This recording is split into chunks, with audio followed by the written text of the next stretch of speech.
Welcome back, YouTube. Over spring break, we decided to practice our social distancing by taking a trip to Falcon State Park in South Texas.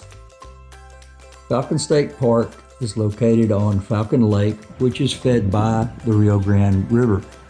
It's a nice, clean park.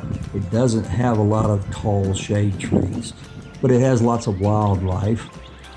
It does get warm there after spring break. I think the high while we were there was in the mid-90s, and this was mid-March, and it was supposed to be in the hundreds the next week. The bathhouse for the men's side is relatively clean for a state park. It has 2 stalls.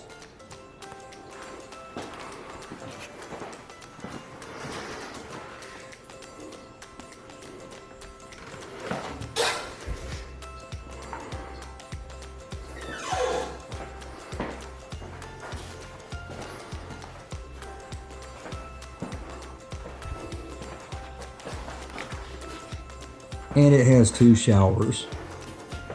The floors on the showers could be cleaned up a little bit more, but like I said, overall for a state park, it's not too bad.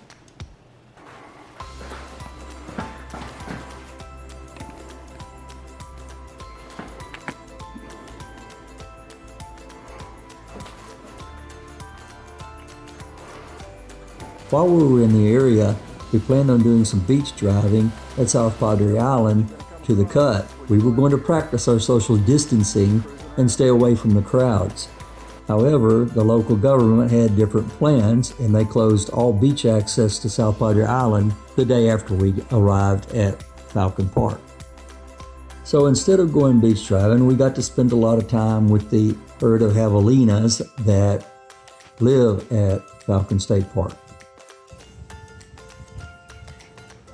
And of course, on the way down there and back, when we had to stop at a store to get gas, we had to practice our social distancing and use our nitrile gloves and our sanitary wipes to disinfect the truck at every stop. Thank you for watching. Y'all be safe out there.